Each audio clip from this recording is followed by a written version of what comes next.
Job a vu sa vie complètement bouleversée en un seul jour.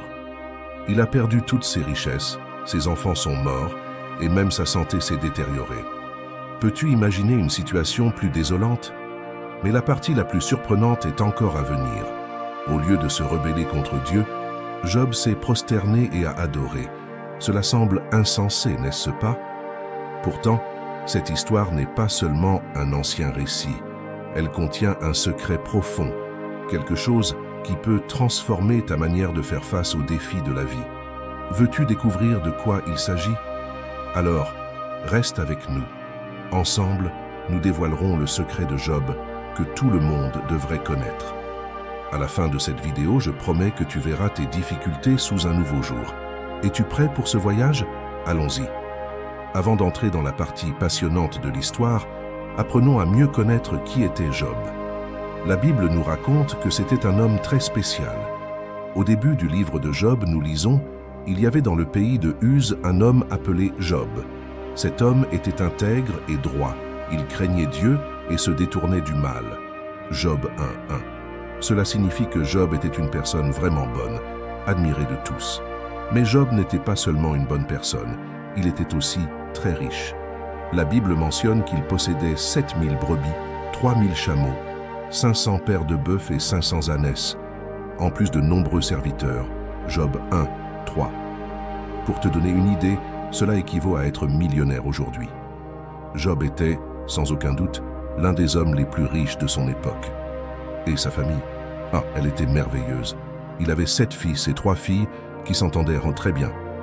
Ils adoraient faire la fête ensemble et Job, étant un père attentionné, priait toujours pour ses enfants après chaque fête pour s'assurer qu'ils n'avaient pas involontairement péché. Job 1:5. Cela montre sa préoccupation non seulement pour le bien-être physique, mais aussi pour le bien-être spirituel de sa famille. En résumé, la vie de Job semblait parfaite. Il avait la richesse, une famille heureuse, le respect de tous, et surtout, il était l'ami de Dieu. Il semblait que rien ne pouvait mal tourner, n'est-ce pas? Mais l'histoire allait prendre un tournant inattendu. Un jour, les fils de Dieu se présentèrent devant le Seigneur, et parmi eux vint aussi Satan. Cette rencontre céleste était un moment solennel, où les serviteurs de Dieu se réunissaient pour rendre compte et recevoir des instructions. Mais cette fois, la présence de Satan apportait une atmosphère de défi. Dieu, connaissant l'intention de Satan, demanda directement « D'où viens-tu » Satan répondit avec indifférence « De parcourir la terre et de m'y promener ». C'était une déclaration de sa recherche constante d'opportunités pour causer destruction et mettre à l'épreuve la foi des hommes. Alors le Seigneur dit à Satan « As-tu remarqué mon serviteur Job? Il n'y a personne sur la terre comme lui, un homme intègre et droit qui craint Dieu et se détourne du mal. » Dieu était conscient de la pureté de Job et le présentait comme un exemple de véritable dévotion et de droiture. Satan, cependant, avec son regard astucieux, mit en doute la sincérité de la foi de Job. Est-ce que Job craint Dieu pour rien? N'as-tu pas dressé une haie autour de lui, de sa maison et de tout ce qu'il possède? Tu as béni le travail de ses mains, et ses biens se sont multipliés sur la terre. Satan suggérait que l'intégrité de Job était superficielle, soutenue uniquement par les bénédictions matérielles qu'il avait reçues. Défiant, Satan poursuivit « Étends ta main et touche à tout ce qu'il possède, et tu verras s'il ne te maudit pas en face. » Il était sûr qu'en perdant ses biens, Job se retournerait contre Dieu et perdrait sa foi. Le Seigneur, avec une pleine confiance dans la fidélité de Job, dit à Satan « Tout ce qu'il possède est en ton pouvoir, seulement ne porte pas la main sur lui. » Dieu permit à Satan de mettre Job à l'épreuve, mais établit une limite claire. Il ne pouvait pas toucher à la santé de Job. Sur ce, Satan quitta la présence du Seigneur, déterminé à prouver son point de vue. Ce dialogue céleste n'était pas seulement un échange de paroles, mais une bataille spirituelle pour l'âme de Job. Dieu connaissait l'intégrité de Job et permit cette épreuve comme une démonstration de sa foi inébranlable. Satan, d'autre part, voyait cela comme une opportunité de démoraliser l'un des plus dévoués serviteurs de Dieu. Dans les moments qui suivirent, Job allait faire face à des pertes inimaginables. Ses troupeaux, ses serviteurs et même ses chers enfants lui seraient arrachés. Cependant, La véritable épreuve ne concernait pas seulement les biens de Job, mais sa capacité à maintenir sa foi et son intégrité face à l'adversité la plus extrême. Un jour qui commença comme un autre, la vie de Job fut transformée par une série de nouvelles dévastatrices. Assis chez lui, peut-être en réfléchissant à ses responsabilités et à sa dévotion envers Dieu, Job reçut un messager dont l'expression pâle et effrayée anticipait déjà la gravité du message. Alors que les bœufs labouraient et les ânesses paissaient, commença le messager. Les Sabéens ont attaqué et les ont emportés. Ils ont tué les serviteurs par l'épée, et je suis le seul à m'en être échappé pour te rapporter la nouvelle. Avant que Job ne puisse traiter cette terrible information, un autre messager arriva en courant. « Un feu de Dieu est tombé du ciel, dit-il d'une voix tremblante, et a brûlé les brebis et les serviteurs, les consumant. Je suis le seul à m'en être échappé pour te le raconter. Et n'oublie pas de prendre ton livre numérique « Dévoiler l'Apocalypse ». Il est très important que tu l'achètes immédiatement avant que les copies ne soient épuisées. L'ampleur de la destruction semblait insupportable, mais les mauvaises nouvelles ne s'arrêtèrent pas là. Un troisième messager entra en haletant et avec les yeux écarquillés. « Les Chaldéens ont formé 3 bandes, rapporta-t-il, et ont attaqué les chameaux, les emportant et tuant les serviteurs avec l'épée. Je suis le seul à m'en être échappé pour te rapporter la nouvelle. » Job eut à peine le temps de comprendre l'ampleur des pertes matérielles qu'il avait subies, mais le coup le plus douloureux était encore à venir. Enfin, un 4e messager arriva, le visage défiguré par la douleur. « Tes fils et tes filles mangeaient et buvèrent du vin dans la maison de leur frère aîné, commença-t-il, quand un vent très fort est venu du désert et a frappé les 4 coins de la maison qui s'est écroulée sur eux. Ils sont tous morts. Je suis le seul à m'en être échappé pour te le raconter. » Ces nouvelles dévastatrices parvinrent à Job dans une succession rapide et brutale. Il avait tout perdu, sa richesse, ses serviteurs et la chose la plus douloureuse de toutes, ses enfants. La souffrance que Job ressentit était inimaginable, une souffrance qu'aucun parent ne devrait expérimenter. Mais face à une telle calamité, la réaction de Job fut profonde et révérente. Job se leva, déchira son manteau en signe de deuil et se rasa la tête. Puis, il se prosterna à terre en adoration et prononça des paroles qui résonneraient à travers les âges. « Nu je suis sorti du ventre de ma mère, et nu j'y retournerai. Le Seigneur a donné, le Seigneur a ôté. Béni soit le nom du Seigneur. » Malgré toutes les pertes et l'immense douleur, Job ne pécha pas ni n'accusa Dieu imprudemment. Sa foi resta ferme, son intégrité inébranlable, reconnaissant que tout ce qu'il possédait était un don de Dieu. Même dans la perte, il continuait à louer le Créateur. Lors d'une 2e rencontre céleste, les fils de Dieu se présentèrent à nouveau devant le Seigneur, et une fois de plus, Satan était parmi eux. L'atmosphère était chargée d'anticipation, car l'intégrité de Job avait été mise à l'épreuve et approuvée. Cependant, Satan n'était toujours pas convaincu de la fidélité inébranlable de Job. Dieu, connaissant les intentions de Satan, demanda « D'où viens-tu » Satan répondit avec la même indifférence « De parcourir la terre et de m'y promener ».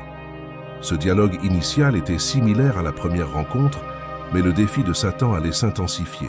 Le Seigneur dit à Satan « As-tu remarqué mon serviteur Job ? Il n'y a personne sur la terre comme lui, un homme intègre et droit, qui craint Dieu et se détourne du mal. Il maintient encore son intégrité, bien que tu m'aies incité contre lui pour le détruire sans raison. » Dieu soulignait la résistance de Job, même après avoir tout perdu. Satan, toujours en quête de moyens pour prouver son point de vue, répondit « Peau pour peau. Tout ce qu'un homme possède, il le donnera pour sa vie. Étends donc ta main et touche à ses os et à sa chair, et tu verras s'il ne te maudit pas en face. » Satan suggérait que, tant que la souffrance de Job était extérieure et matérielle, sa foi restait intacte, mais si sa propre santé était touchée, il renoncerait sûrement à Dieu. Avec une pleine confiance dans la fidélité de Job, le Seigneur dit à Satan, « Le voici entre tes mains, mais épargne sa vie. » Dieu permit à Satan de toucher à la santé de Job, mais établit une limite claire. Sa vie devait être préservée. Satan quitta la présence du Seigneur, déterminé à infliger à Job la plus grande souffrance physique. Cette nouvelle épreuve serait plus personnelle et douloureuse, frappant directement le corps de Job. Cependant, Dieu avait confiance en l'intégrité de Job, sachant que sa foi n'était pas superficielle, mais profondément enracinée dans son caractère et sa dévotion. Lorsque Satan reçut la permission de toucher à la santé de Job, il agit rapidement. Il affligea Job d'ulcères douloureux de la tête aux pieds. Les blessures étaient si graves que la douleur était presque insupportable. Job, un homme auparavant vigoureux et en bonne santé, se trouvait maintenant dans un état déplorable, assis dans les cendres et utilisant un tesson de poterie pour gratter ses plaies. La douleur physique était intense, mais la souffrance émotionnelle et psychologique était tout aussi dévastatrice. Job avait perdu ses enfants, ses biens, et maintenant sa santé était compromise. En ce moment d'agonie, sa femme, elle aussi souffrant de toutes les pertes, s'approcha de lui. La douleur qu'elle ressentait en voyant son mari dans cet état la poussa à dire quelque chose qui reflétait son désespoir. « Maintiens-tu encore ton intégrité? Maudis Dieu et meurs. » Pour elle, il semblait que la mort aurait été une libération de la souffrance insupportable qu'ils affrontaient tous les deux. Elle ne comprenait pas comment Job pouvait encore maintenir sa foi au milieu de tant d'adversité. Ses paroles reflétaient le désespoir et la douleur de quelqu'un qui ne voyait plus de sens à continuer de lutter. Cependant, Job, même au milieu de son angoisse, répondit avec fermeté et sagesse « Tu parles comme une insensée. Acceptons-nous de Dieu le bien et n'accepterions-nous pas aussi le mal ?» Il reconnaissait que, tout comme ils avaient accepté les bénédictions de Dieu, ils devaient aussi accepter les épreuves. Job comprenait que sa foi ne dépendait pas des circonstances de la vie, mais d'une confiance inébranlable en Dieu, quelles que soient les adversités. Job resta ferme dans son intégrité et sa foi, il ne pécha pas de ses lèvres, ni ne maudit Dieu. Sa réponse à sa femme fut un témoignage de sa profonde compréhension de la nature de sa relation avec Dieu. Job savait que la véritable foi ne dépend pas d'un océan de roses, mais reste ferme même dans les tempêtes les plus féroces. Lorsque la nouvelle des calamités qui avaient frappé Job se répandit, 3 de ses amis les plus proches, Éliphaz, Bildad et Tsophar, décidèrent de lui rendre visite. Ils étaient des amis de longue date, des hommes de sagesse et d'expérience, chacun venant de terres différentes pour être aux côtés de Job en ce moment de profonde affliction. Éliphaz de Théman était connu pour sa sagesse et ses conseils réfléchis. Bildad de Chouach avait la réputation d'être ferme et direct dans ses paroles. Tsophar de Naama était le plus impétueux des 3, connu pour sa franchise. Ces hommes n'étaient pas seulement des amis communs, mais des personnes qui se souciaient vraiment de Job et étaient prêts à faire un long voyage pour lui offrir leur soutien. En s'approchant de la maison de Job, la vision qu'ils rencontrèrent était désolante. Job, couvert d'ulcères, assis dans les cendres, était presque méconnaissable. Leurs corps tremblèrent en voyant l'étendue de la souffrance de leur ami. Ils déchirèrent leurs vêtements en signe de deuil et chacun prit une poignée de poussière et la jeta sur leur tête, démontrant leur profonde tristesse et solidarité avec Job. Sans dire un mot, ils s'assirent à terre à côté de Job. Pendant 7 jours et 7 nuits, ils restèrent en silence absolu. Le poids de la souffrance de Job était si grand que personne ne trouva de mots adéquats pour exprimer leur douleur ou offrir du réconfort. Le silence était une démonstration de respect pour la souffrance de Job et une tentative de partager son fardeau. Même en silence, ces 7 jours et 7 nuits furent un témoignage de la véritable amitié. Au lieu de chercher à minimiser ou à expliquer la douleur de Job, Éliphaz, Bildad et Tsophar comprirent que, parfois, la présence silencieuse peut être la plus grande forme de réconfort. Ils étaient là pour lui, sans chercher à imposer des réponses ou des solutions, mais simplement pour lui tenir compagnie. Après 7 jours et 7 nuits de silence, Job rompit enfin le voile du calme avec un cri de désespoir. Il maudit le jour de sa naissance, souhaitant ne jamais avoir vu la lumière du monde. Périsse le jour de ma naissance et la nuit où il fut dit « Un enfant mâle a été conçu ». Sa douleur était si profonde qu'il préférait ne jamais être né plutôt que de devoir endurer la souffrance écrasante qui l'affligeait. Job continua en exprimant son désir que cette nuit ait été enveloppée de ténèbres et qu'aucune joie n'y soit survenue. Il regrettait de ne pas être mort à la naissance pour pouvoir maintenant être en paix, loin des épreuves qui tourmentaient à son âme et son corps. Son angoisse était palpable, un reflet d'un homme qui avait tout perdu et qui était submergé par une douleur insupportable. Les amis de Job, Éliphaz, Bildad et Tsophar se sentirent contraints de répondre. Chacun, à tour de rôle, offrit de longs discours tentant de comprendre et d'expliquer la souffrance de Job à la lumière de leurs propres croyances et sagesse. Éliphaz, de Théman, fut le premier à parler. Il s'adressa à Job avec un mélange de préoccupation et d'autorité, commençant par un rappel que Job avait été autrefois un sage conseiller et un soutien pour beaucoup. Cependant, il suggéra que c'était maintenant au tour de Job d'être renforcé. Éliphaz argumenta que la souffrance est le résultat du péché et que Dieu discipline ceux qu'il aime. Il raconta une vision qu'il avait eue, dans laquelle un esprit lui dit qu'aucun être humain n'est pur devant Dieu. Il suggéra que Job devait accepter la discipline de Dieu comme une forme de correction aimante. Éliphaz encouragea Job à chercher Dieu, soutenant que, s'il était droit, Dieu le restaurerait et le bénirait de nouveau. Job répondit avec une profonde lamentation sur sa souffrance, décrivant sa douleur comme plus lourde que le sable des mers, un poids insupportable. Il exprima sa déception envers ses amis, adoptant une approche plus dure et directe. Il suggéra que les enfants de Job étaient morts à cause de leurs propres péchés, impliquant que la souffrance de Job pouvait être une conséquence indirecte de leur faute.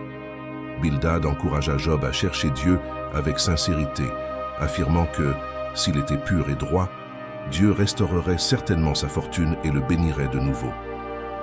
Bildad croyait fermement que Dieu ne pervertit pas le jugement et que les méchants paient toujours pour leurs péchés. Job réaffirma son innocence et exprima sa frustration face à l'apparente injustice de Dieu, se lamentant de l'impossibilité de plaider sa cause devant Dieu, car il sentait que personne ne pouvait être juste devant le Tout-Puissant. Il se demanda pourquoi Dieu permettait aux innocents de souffrir et réfléchit sur la nature de la justice divine. Dans son angoisse, Job exprima le désir de ne jamais être né, se lamentant de son existence et du manque de réponse à sa souffrance. Il implora Dieu pour une explication, cherchant à comprendre la raison de sa douleur. Tsophar, de Nahama, fut le plus impétueux des amis et accusa Job de parler trop et de manière arrogante. Il insista sur le fait que Dieu punissait Job moins qu'il ne le méritait, suggérant qu'il y avait des péchés cachés qui justifiaient la souffrance de Job.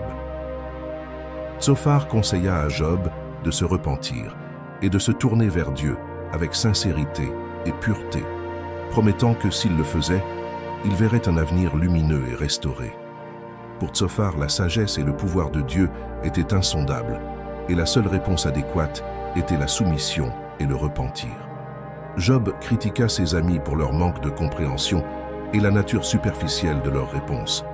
Il souligna que la sagesse de Dieu était bien au-delà de la compréhension humaine et que souvent, les méchants prospèrent, tandis que les justes souffrent.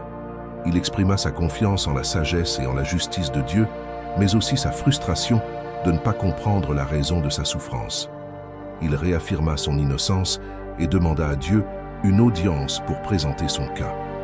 Éliphaz accusa Job d'impiété, suggérant que ses paroles étaient vaines et irrévérencieuses. Il argumenta que Job sapait la crainte de Dieu et la dévotion envers lui avec ses paroles. Éliphaz accusa Job de divers péchés, y compris l'oppression des pauvres et l'indifférence envers les nécessiteux. Il exhorta Job à se réconcilier avec Dieu, arguant que, ce faisant, il serait restauré et béni. Éliphaz maintint la position que la souffrance de Job était une conséquence directe de ses péchés et que le repentir était la seule solution. Job exprima le désir de présenter son cas devant Dieu, affirmant que, s'il en avait l'opportunité, il serait justifié. Il remit en question la justice divine dans la distribution de la souffrance, observant que de nombreux malfaiteurs vivent impunis tandis que les justes souffrent. Job exprima sa frustration de ne pas comprendre les voies de Dieu, mais maintint sa confiance en son intégrité et en la justice divine. Bildad réitéra la pureté de Dieu et l'insignifiance de l'homme, arguant que, devant la majesté et la sainteté de Dieu, aucun être humain ne pouvait être considéré comme juste ou pur. Sa réponse fut brève, mais il souligna la différence abyssale entre la perfection divine et l'imperfection humaine. Job réfuta Bildad, décrivant la grandeur et le mystère de Dieu avec une éloquence impressionnante. Il reconnaissait le pouvoir et la majesté de Dieu, mais remettait en question comment cette compréhension se rapportait à sa souffrance personnelle.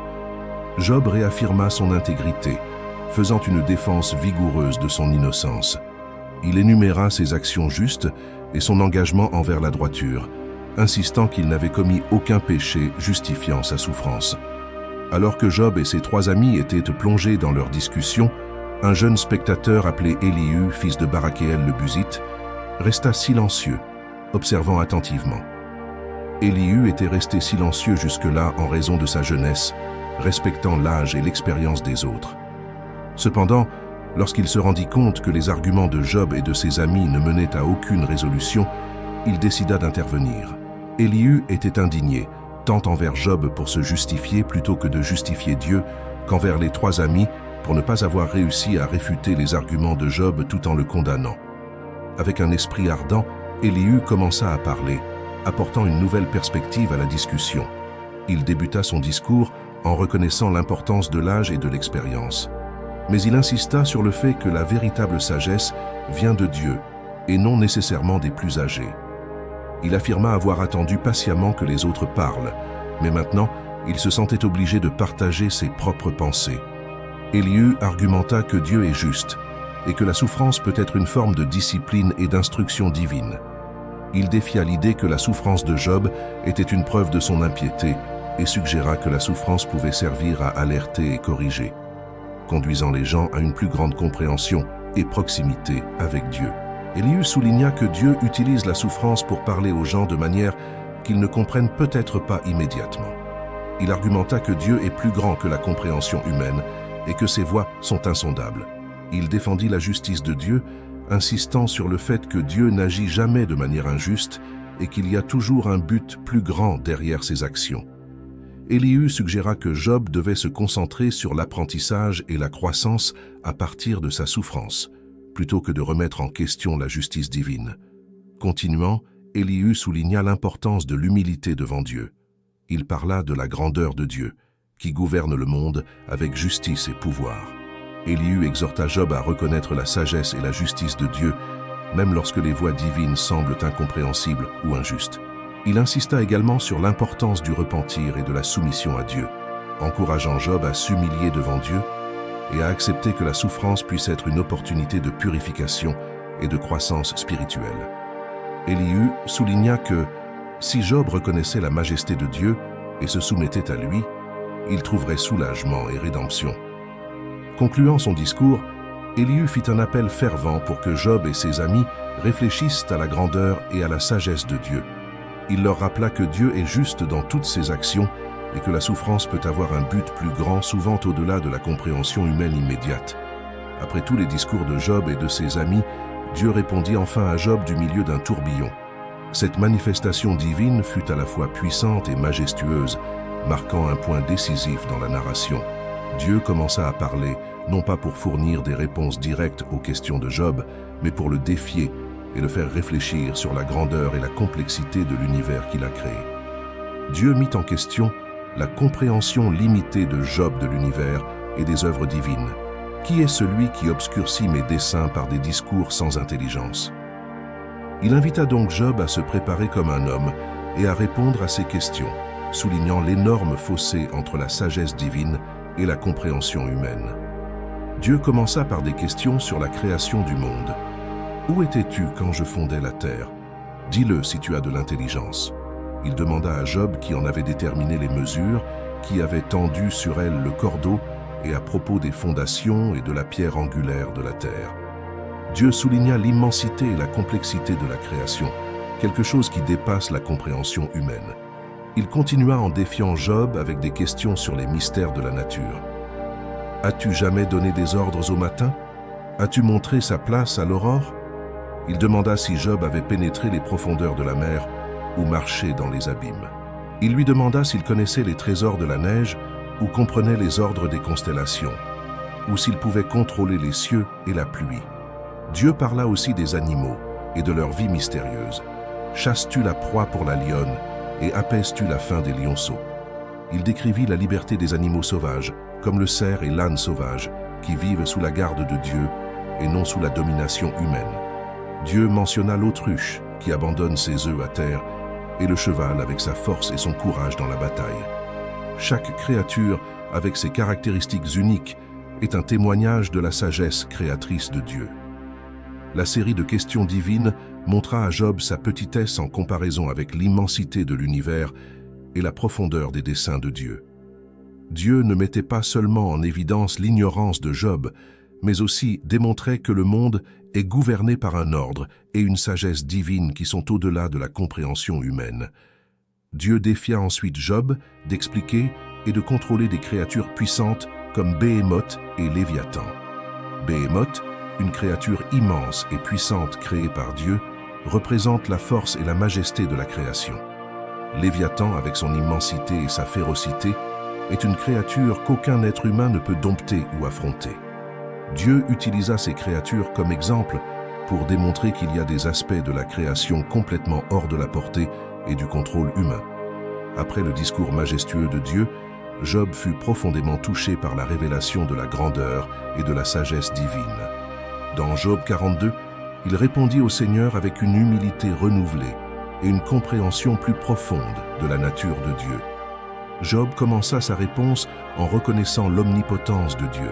« Je sais que tu peux tout et qu'aucun de tes desseins ne peut être empêché. » Il admit qu'il comprenait maintenant que les desseins de Dieu sont insondables et que son pouvoir est illimité. Dans un moment de grande révélation et de repentir, Job déclara « Mon oreille avait entendu parler de toi, mais maintenant mon œil t'a vu. » Cette déclaration représente la transition d'une connaissance théorique de Dieu à une expérience personnelle et directe avec le Créateur. À travers ces épreuves et le discours de Dieu, Job atteignit une compréhension plus profonde et intime de la nature divine. Enfin, Job se repentit de ses paroles hâtives. « C'est pourquoi je me condamne et je me repens sur la poussière et sur la cendre. » Il s'humilia devant Dieu, reconnaissant sa faillibilité et la nécessité de repentir. La poussière et la cendre symbolisaient le deuil et le repentir dans la culture ancienne, indiquant la sincérité de Job dans son remords d'avoir remis en question les voies de Dieu. Ce repentir et cette reconnaissance marquèrent un tournant dans la vie de Job. Il avait traversé une souffrance intense et des interrogations, mais trouva une nouvelle profondeur de foi et de compréhension. Job comprit que, même sans comprendre tous les aspects du plan divin, il pouvait faire confiance à la sagesse et à la justice de Dieu. Après la réponse de Job à Dieu, le Seigneur se tourna vers Éliphaz le Thémanite, en le réprimandant ainsi que les deux autres amis de Job, Bildad et Tsophar. Dieu était irrité contre eux parce qu'ils n'avaient pas parlé de lui avec vérité, contrairement à Job qui, bien que souffrant et s'interrogeant, avait maintenu une intégrité fondamentale dans sa relation avec Dieu. Dieu dit à Éliphaz, « Ma colère est allumée contre toi et contre tes deux amis, parce que vous n'avez pas parlé de moi avec droiture, comme l'a fait mon serviteur Job. » Ce reproche divin soulignait que, même au milieu de la souffrance et de la confusion, l'honnêteté de Job dans sa quête de réponse était préférable aux suppositions et accusations infondées de ses amis. Pour se racheter, Dieu instruisit les amis de Job à offrir des sacrifices. « Prenez maintenant 7 taureaux et 7 béliers. Allez vers mon serviteur Job et offrez un holocauste pour vous-même. Et mon serviteur Job priera pour vous, car j'accepterai sa prière afin de ne pas vous traiter selon votre folie. » Cet acte de sacrifice et l'intercession de Job étaient nécessaires pour que Dieu pardonne aux amis pour leurs paroles erronées. Éliphaz, Bildad et Tsophar firent comme le Seigneur avait ordonné, et Job pria pour eux. L'intercession de Job fut acceptée par Dieu, démontrant l'importance du pardon et de la réconciliation. Cet acte d'intercéder pour ceux qui l'avaient accusé injustement montra la grandeur du cœur de Job et sa capacité à pardonner. Après cette réconciliation, Dieu restaura la fortune de Job, lui donnant le double de tout ce qu'il possédait auparavant. Job reçut 14 000 brebis, 6 000 chameaux, 1000 paires de bœufs et 1000 ânesses. Il eut également 7 fils et 3 filles. Ces filles étaient les plus belles de tout le pays, et leur père leur donna un héritage parmi leurs frères. Job vécut encore 140 ans après ces événements, voyant ses enfants et les enfants de ses enfants jusqu'à la 4e génération. Il mourut vieux et rassasié de jours. La restauration de Job ne fut pas seulement matérielle, mais aussi spirituelle. Il gagna une compréhension plus profonde de la nature de Dieu et de la signification de la foi. L'histoire de Job enseigne que même dans les moments de souffrance et d'incompréhension, il est essentiel de faire confiance à la sagesse et à la justice de Dieu, sachant que ses desseins sont parfaits et au-delà de notre compréhension. La fortune de Job fut restaurée en abondance. Ses frères, sœurs et tous ceux qui le connaissaient auparavant vinrent à lui, le consolèrent et le réconfortèrent pour tout le mal que le Seigneur avait permis qu'il endure. Chacun d'eux apporta un cadeau, une pièce d'argent et un anneau d'or, honorant Job et célébrant sa restauration. Job fut béni avec une grande richesse. Il eut 14 000 brebis, 6 000 chameaux, 1000 paires de bœufs et 1000 ânesses. De plus, Dieu lui donna à nouveau des fils et des filles, 7 fils et 3 filles. Les filles de Job étaient connues pour leur grande beauté, et il les nomma Jemima, Ketsia et Keren Apuk. Contrairement aux pratiques courantes de l'époque, Job donna un héritage à ses filles avec leurs frères, reflétant un esprit d'égalité et de générosité. La vie de Job fut longue et pleine de bénédictions. Il vécut encore 140 ans après sa restauration, voyant ses enfants et petits-enfants jusqu'à la 4e génération. Job mourut vieux et rassasié de jours, ayant vécu une vie pleine et bénie, marquée par la foi, la résilience et une profonde confiance en Dieu, même au milieu des adversités les plus intenses. Et c'est là le secret de Job. La véritable foi ne se mesure pas par l'absence de souffrance, mais par la capacité de faire confiance à Dieu, même au milieu des tempêtes.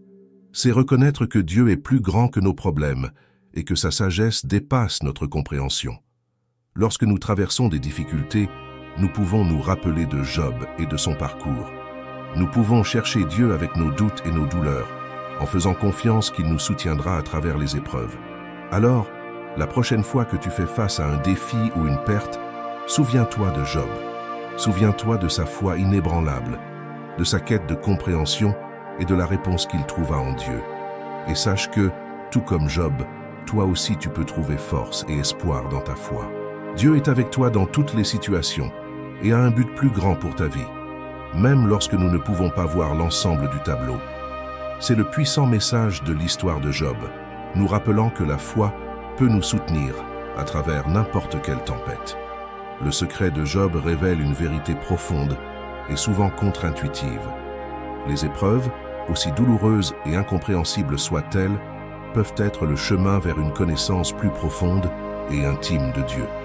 Cette révélation défie notre tendance naturelle à voir la souffrance seulement comme quelque chose à éviter ou à surmonter rapidement.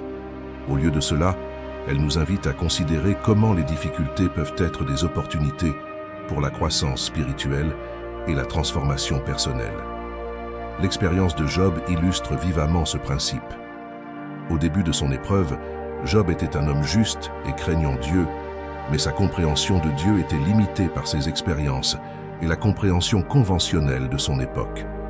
À travers le processus douloureux de perte, de souffrance et de questionnement, Job a été conduit à une rencontre directe avec Dieu qui a transcendé tout ce qu'il connaissait auparavant. Il est important de noter que Job n'a pas reçu de réponse directe à toutes ces questions. Dieu n'a pas expliqué le pourquoi de sa souffrance, ni justifié chaque événement qui est arrivé. Au lieu de cela, Job a reçu quelque chose de bien plus grand et précieux, une révélation directe de la présence et du caractère de Dieu. Cette expérience a complètement changé sa perspective. Il n'était plus une victime de circonstances inexplicables, mais un homme qui avait vu la gloire de Dieu et compris, bien que partiellement, la vastitude de sa sagesse et de sa puissance. Cette transformation est le cœur du secret que chaque croyant doit comprendre et embrasser. Les difficultés de la vie ne sont pas seulement des obstacles à surmonter ou des fardeaux à supporter. Elles sont des opportunités potentielles pour une rencontre plus profonde et transformante avec Dieu. Lorsque nous faisons face à des épreuves, grandes ou petites, nous avons l'opportunité de chercher Dieu de manière plus intense et sincère. C'est dans ces moments de vulnérabilité et de besoin que nous sommes souvent plus ouverts à écouter et à expérimenter Dieu de manière nouvelle et profonde. La transformation de Job nous enseigne que la véritable croissance spirituelle se produit souvent non dans les moments de confort et de facilité, mais dans les profondeurs des luttes et des défis. C'est quand nous sommes poussés au-delà de nos forces et de nos compréhensions que nous pouvons expérimenter la réalité d'un Dieu qui est plus grand que nos circonstances et plus profond que nos interrogations. Après la rencontre transformante avec Dieu et la révélation du secret profond qui a changé sa perspective, la narration de Job arrive à une conclusion surprenante et instructive. Le Seigneur bénit la fin de la vie de Job plus que le début, dit le texte dans Job 42. Cette restauration de Job est souvent mal interprétée comme une simple récompense pour sa fidélité ou comme une fin heureuse qui compense toutes ses souffrances.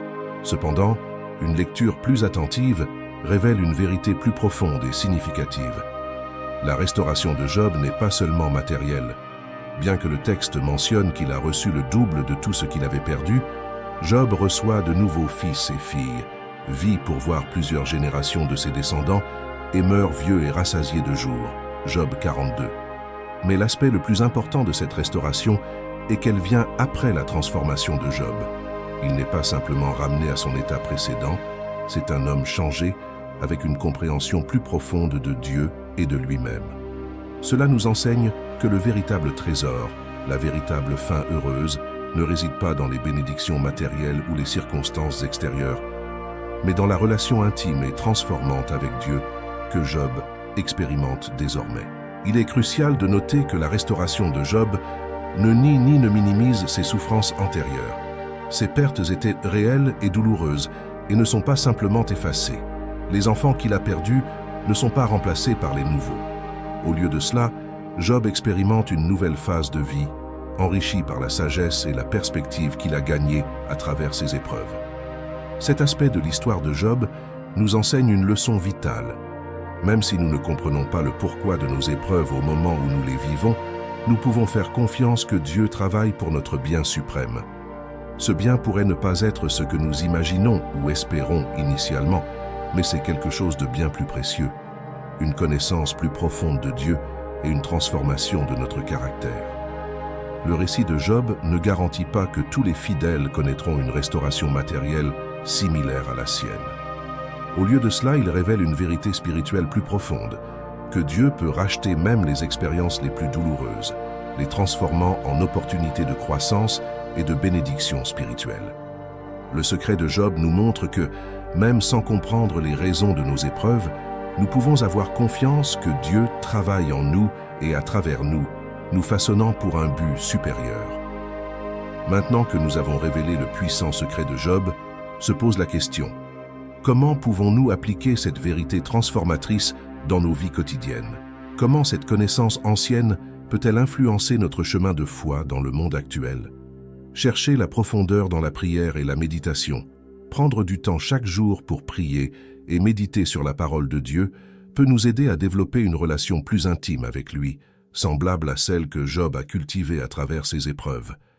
Accepter les épreuves comme des opportunités de croissance, plutôt que de voir les défis comme des punitions ou des malheurs, nous pouvons les considérer comme des occasions de croissance personnelle et spirituelle, en recherchant ce que Dieu veut nous enseigner à travers elles. Faire confiance à la sagesse et à la justice de Dieu. Même lorsque nous ne comprenons pas pourquoi des choses difficiles nous arrivent, nous pouvons choisir de faire confiance à Dieu, croyant qu'il a un plan plus grand et bienveillant pour notre vie. Pratiquer l'humilité et le repentir. Reconnaître nos limites et nos erreurs, comme Job l'a fait, et être prêt à nous repentir peut nous aider à rester humbles et ouverts à la direction de Dieu. Vivre dans la générosité et l'égalité. Comme Job a partagé son héritage avec ses filles aussi bien qu'avec ses fils, nous pouvons chercher à vivre une vie de générosité et de justice, en traitant les autres avec amour et équité. Cultiver la résilience. Apprendre de Job à rester ferme dans la foi, même dans les moments les plus sombres, peut nous aider à développer une résilience qui nous soutiendra à travers toutes les tempêtes de la vie. En intégrant ces leçons dans notre vie quotidienne, nous pouvons transformer notre propre parcours de foi, trouvant force et espoir dans la connaissance que Dieu est avec nous, nous guidant et nous façonnant pour accomplir son but divin.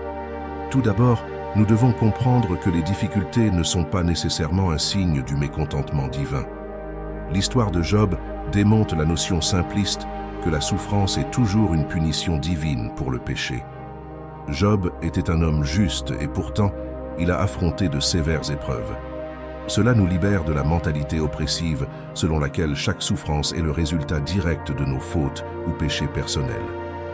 Au lieu de cela, nous sommes invités à voir nos luttes comme des opportunités pour grandir dans notre foi et dans notre connaissance de Dieu. Lorsque nous affrontons des défis, au lieu de nous demander « Pourquoi cela m'arrive-t-il ?», nous pouvons commencer à demander « Que puis-je apprendre sur Dieu à travers cela ?» Ce changement de perspective est profond et peut radicalement altérer notre réponse aux adversités. Deuxièmement, le secret de Job nous enseigne à valoriser l'expérience personnelle avec Dieu au-dessus de la connaissance théorique sur lui. Tout comme Job est passé de l'écoute des récits sur Dieu à la vision de Dieu, nous sommes appelés à rechercher une intimité plus profonde dans notre relation avec le divin. Cela peut signifier consacrer du temps à la prière contemplative, méditer profondément sur les Écritures ou simplement être attentif à la présence de Dieu dans notre vie quotidienne. L'objectif est de passer d'une connaissance purement intellectuelle à une expérience vivante et transformante de Dieu. Une autre application cruciale du secret de Job est de comprendre que Dieu est infiniment plus grand et complexe que ce que notre esprit humain peut comprendre. Cela nous invite à adopter une posture d'humilité et de révérence face au mystère divin. Lorsque nous affrontons des situations que nous ne comprenons pas ou qui semblent injustes, nous pouvons nous rappeler les paroles de Dieu à Job, reconnaissant que notre perspective est limitée. Cela ne signifie pas que nous devons réprimer nos questions ou doutes, mais que nous devons les aborder avec une attitude d'ouverture et de confiance dans la sagesse supérieure de Dieu. Enfin, le secret de Job nous enseigne à valoriser la transformation intérieure au-dessus des circonstances extérieures. Bien que Job ait été restauré matériellement, la véritable victoire fut sa transformation spirituelle. Dans nos vies, nous sommes appelés à chercher d'abord le royaume de Dieu et sa justice, en faisant confiance que tout le reste nous sera donné selon la volonté de Dieu.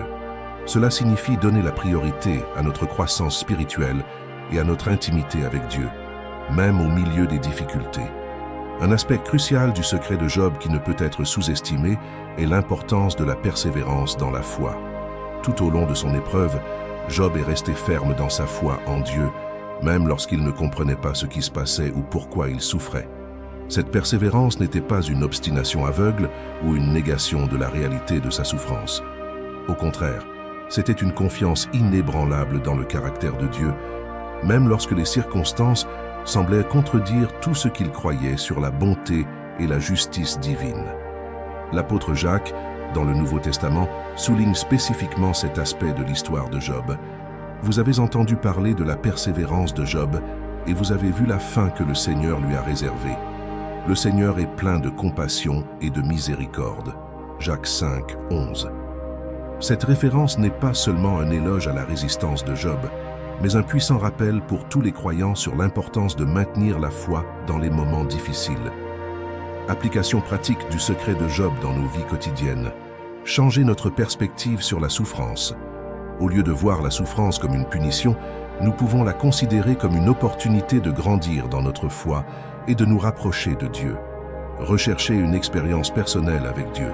Consacrons du temps à la prière, à la méditation et à la lecture des Écritures, cherchant à connaître Dieu non seulement intellectuellement, mais aussi à travers une expérience vivante et transformante. Adoptez l'humilité et la confiance. Reconnaissons que Dieu est infiniment plus grand et sage que nous pouvons comprendre. Affrontons nos questions et doutes avec humilité, en faisant confiance que Dieu a un plan plus grand pour nous. Valorisez la transformation intérieure. Donnons la priorité à notre croissance spirituelle et à notre relation avec Dieu, sachant que la véritable victoire réside dans la transformation de notre caractère, non dans les circonstances extérieures. Persévérez dans la foi. Maintenons une confiance inébranlable dans le caractère de Dieu, même lorsque nous ne comprenons pas nos souffrances.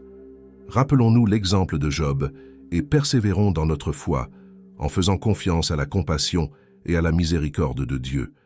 Ces applications peuvent nous aider à vivre une vie de foi plus profonde et significative, trouvant force et espoir, même dans les moments les plus difficiles. À travers l'histoire de Job, nous pouvons apprendre à voir nos épreuves non comme des obstacles, mais comme des opportunités de croissance spirituelle et d'une relation plus profonde avec Dieu. La persévérance de Job n'implique pas qu'il n'ait jamais eu des moments de doute ou de désespoir. Le livre de Job est rempli de lamentations intenses et de profondes interrogations. Job n'a pas caché sa souffrance ni sa confusion devant Dieu. Cependant, même dans ces moments les plus sombres, il n'a jamais complètement abandonné sa foi. Il a continué à chercher Dieu, invoquant des réponses et la justice. C'est une leçon cruciale pour nous. La vraie persévérance dans la foi n'est pas l'absence de doute ou de lutte, mais la détermination à continuer de chercher Dieu, même lorsque nous ne comprenons pas ses voies. La persévérance de Job nous enseigne également la nature de la foi mûre. Une foi qui n'a jamais été mise à l'épreuve est une foi qui peut être facilement ébranlée. Les épreuves, bien que douloureuses, ont le potentiel de renforcer et approfondir notre foi. Tout comme l'or est affiné par le feu, notre foi est purifiée et renforcée à travers les difficultés que nous affrontons. Pierre exprime cette vérité dans sa première épître. C'est là ce qui fait votre joie, quoique maintenant, puisqu'il le faut, vous soyez attristés pour un peu de temps par diverses épreuves, afin que l'épreuve de votre foi, plus précieuse que l'or périssable, qui cependant est éprouvée par le feu, ait pour résultat la louange, la gloire et l'honneur, lorsque Jésus-Christ apparaîtra. 1 Pierre 1:6-7. L'histoire de Job nous montre que c'est précisément à travers la persévérance, dans les temps d'épreuve, que notre foi devient plus profonde, plus authentique et plus capable de supporter les défis de la vie. C'est cette persévérance qui nous conduit à une rencontre plus intime avec Dieu, tout comme cela s'est produit pour Job. Par conséquent, lorsque nous affrontons nos propres épreuves, nous pouvons nous inspirer de l'exemple de Job. Nous pouvons nous rappeler que la persévérance n'est pas seulement une vertu passive de supporter les difficultés, mais une recherche active et continue de Dieu au milieu des tempêtes de la vie. C'est cette persévérance qui nous conduit au cœur du secret de Job, une relation transformante et intime avec le Dieu vivant. À la fin de ce profond voyage à travers l'histoire de Job, nous découvrons un secret qui a le pouvoir de révolutionner notre vie spirituelle et notre compréhension de Dieu. Le secret de Job n'est pas une formule magique pour éviter la souffrance, ni une explication simpliste des difficultés de la vie.